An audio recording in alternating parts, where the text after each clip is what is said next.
Nu, atakuojant jų statybininką.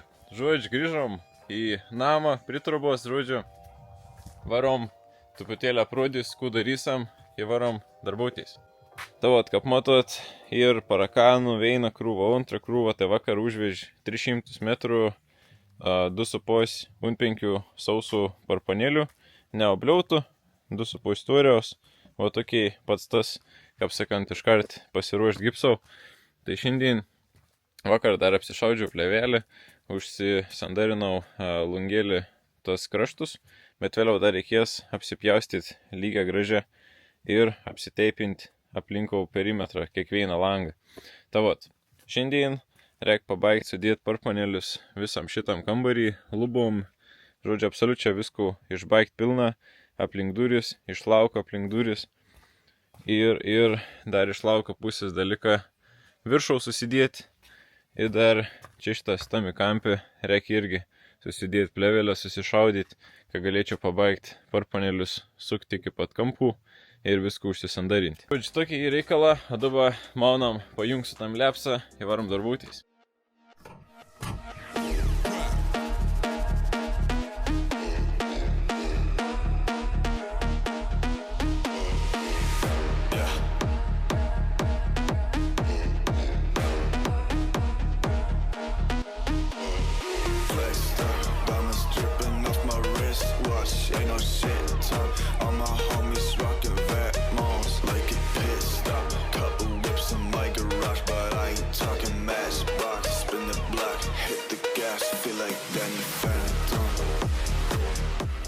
Kaip matėt, kambarėliaus vidus baigts, iš lauko irgi biškelį apsivau duris, dar viršų užmečiau, tada dabar elekas lieka, tai jau ir paskutinis kamps, o to sienėlė, ir čia šitas, kur ir elektros dėžė, bet čia po pirmą reikia užšaudyti plėvelę visur ir tada galės dėti karkasus. Bet turim va to sieną, kad galiam uždengti, tai jaučiu, po pirmą pasitrauksiu biškelį stilažėlį ir susišaudysiu, o čia šitas vonė. Tiek iš tos pusės, tiek iš tos įėjim pusės. O čia šitas aplinkau, į čia šitas. Vėliau reikės dar padaryti tokį kabriauną. O čia šitas ir čia dar kažkur iki pirmą arba iki antrą turbūt toks kabriauna. Panašiai kažkas apie 20 su viršum centimetrų, kad galėčiau vėliau apšvietimą padaryti. O grina aplinkau, nes čia, kaip sakyti, virtuvinis bus. Ir čia gali arba spintelės, šaldytuvas kažkas jau užsistos. Tai iki tos ribos reikia padaryti tokį briauną.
Žodžiu, apsišaudė čia, su plėvelėm, apsikalė, apsišaudė visur, daugmaž čia dar reikės viršau užšaudyti, suizoliuoti su teipu, čia šitas aplink balkius visus kampus irgi užizoliuoti, kur pagrindė ir laukutinis eina, bus viskas tvarko, čia šitas irgi jau ir realiai apšaudyti su plėvelė, tai realiai liko su parakanas pareit čia, sušaudyti aplink duris. Čia šitas aplink langą dar reikia, dar ryto pasiliksiu plėvelę apsišaudyti, susiizoliuoti. Ir realiai vis tų kampų, vis to kertę pabaigti lyg pat viršaus, o ten jau parein prie longo. Tai jau čia ryto bus dar vėliaus biškėlį. Tavo viskas po biškėlį ir atrodo. Plus minus tarp 45-50 tarps. Čia irgi skydin biškėlį užsiizoliavau blemba. Čia šitas irgi esu pasižymėjęs tokį juostelį. Tai ką uždėsiu per panelį, o kažkur 13 mm iki kraštą. O čia šitas, kur bus kraštas, būsiu užsisakęs, nusipirksiu gipsą atsparų karščių. Tai tokius jaustelės uždėsiu, kad grina padarysiu toj, kaip sakyti, kaip sandarų, kaip dangti grina, kad būtum, kaip ir prieš gaisrinis, kad netyčiom, kad pradėtum kažkas lydyti, pradėtum degti, kad neišplėstum, negautum, kaip sakyti, orą ir viskas tomai pasibaigtum, kad netyčiom neužliptum, jeigu kažkoks toks reikalas būtum. Tavot, viskas tep, kambarėlis, šitas dar realiai vien krūsą naudojau, įdavė vien krūvą ir tai turėtum kaip ir užtekti, matysim, nes dar reikės ir video vonios. Tai jau čia gal ryto pradėsim video vonę daryti. Tavot, teik reikalų, o aš varau ilsėtis, susimatysim ryto. Labryt, grįžau, žodžiu, išsimigau, pailsėjau, judam toliau.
Kaip matėt, realiai pasidariau prieškambarį, kur buvo vien sudėtingesnių, nes kampo visi ir neteisi, ne 90, o ta viens pakrypęs kitą, kits daugiau, kits mažiau, skersa išilga, da tep su kampas, žodžiu, buvo biškėlį reikalų. Tai dabar dar damušiu, o čia šitas, kur ir virš virtuvinios, loftą pakraštys ir dar padarysiu tų pakraštį, kad ant sužeitam, kažkur lygi čia. Kokiai porą metrų, tai padarysiu dar tokį kraštelį, bet viskas. Šiam kartui teik, ką vis laikėlį, kam pateik vidusiks, numetat laiką, esat maladėts ir iki kit kartą.